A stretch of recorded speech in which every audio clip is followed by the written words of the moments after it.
Dahil dito'y wala kang madadahilan, o tao, sino ka man na humahatol, sapagkat sa iyong paghatol sa iba ay ang iyong sarili ang hinahatulan mo, sapagkat ikaw na humahatol ay gumagawa ka ng gayon ding mga bagay. At nalalaman natin na ang hatol ng Diyos ay ayon sa katotohanan laban sa kanila na mga nagsisigawa ng gayong mga bagay. At iniisip mo ba ito, o tao, na humahatol sa mga nagsisigawa ng gayong mga bagay at ginagawa mo ang gayon din na ikaw ay makatatanan sa hatol ng Diyos? O hinahamak mo ang mga kayamanan ng kanyang kabutihan at pagtitiis at pagpapahinuhod na hindi mo nalalaman na ang kabutihan ng Diyos ay siyang umaakay sa iyo sa pagsisisi? Datapwat ayon sa iyong katigasan at iyong pusong hindi nagsisisi ay nagtitipon ka sa iyong sarili ng puot sa kaarawan ng kapuotan at pagpapahayag ng tapat na paghuhukom ng Diyos, na siya ang magbibigay sa bawat tao ayon sa kanyang mga gawa. Sa mga nagsisipagtiyaga sa mabubuting gawa sa paghanap ng kaluwalhatian at puri at ng di pagkasira ay ang buhay na walang hanggan.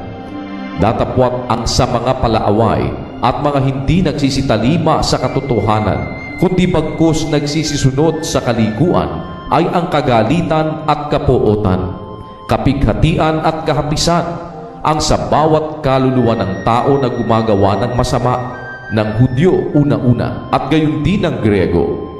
Datapwat kaluwalhatian at karangalan at kapayapaan ang sa bawat taong gumagawa ng mabuti, sa Hudyo ang una-una at gayon din sa Griego, sapagkat ang Diyos ay hindi nagtatangi ng mga tao. Sapagkat ang lahat ng nangagkasala ng walang kautusan ay mga papahamak din naman ng walang kautusan, at ang lahat na nangagkasala sa ilalim ng kautusan ay sa kautusan din sila hahatulan. Sapagkat hindi ang mga tagapakinig ng kautusan ang siyang mga ganap sa harapan ng Diyos, kundi ang nangagsisitalima sa kautusan ay aariing mga ganap. Sapagkat kung ang mga hentil na walang kautusan sa katutubo ay nagsisigawa ng mga bagay ng kautusan, ang mga ito na walang kautusan ay siyang kautusan sa kanilang sarili, na nangagtatanyag ng gawa ng kautusang nasusulat sa kanilang puso, na pinatototohanan ito pati ng kanilang budhi, at ang kanilang mga pag-iisip ay nangagsusumbungan o nangagdadahilanan sa isa't isa. Sa araw na hahatulan ng Diyos ang mga lihim ng mga tao ayon sa aking ebanghelyo sa pamamagitan ni Hesukristo.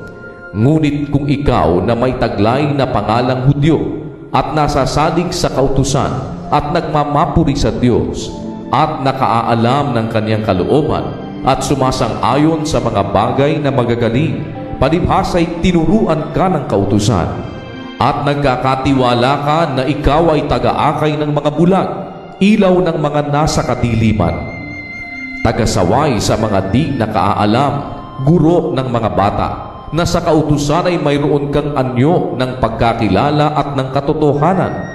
Ikaw nga na nagtuturo sa iba, hindi mo tinuturuan ang iyong sarili.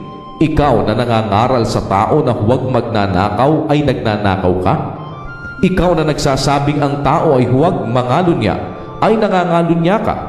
Ikaw na nasusuklam sa mga Diyos-Diyusan ay nanakawan mo ang mga templo. Ikaw na nagmamapuri sa kautusan, sa iyong pagsuway sa kautusan ay iwawalan mo ng puri ang Diyos, sapagkat ang pangalan ng Diyos ay nalalait ng mga hentil dahil sa iyo, gaya ng nasusulat. Sapagkat ang pagtutuli tunay na pinakikinabangan kung tinutupad mo ang kautusan, datapwat kung ikaw ay masuwayin sa kautusan, ang iyong pagtutuli ay nagiging di pagtutuli. Kung ang di pagtutuli nga ay tumutupad ng katuwiran ng kautusan, hindi ba aariing pagtutuli ang kanyang di pagtutuli?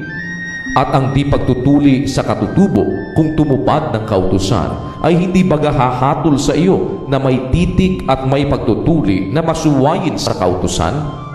Sapagkat siya'y hindi Hudyo kung sa labas lamang, ni magiging pagtutuli yaong hayag sa laman.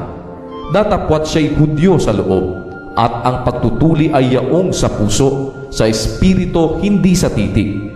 Ang kanyang kapurihan ay hindi sa mga tao, kundi sa Diyos.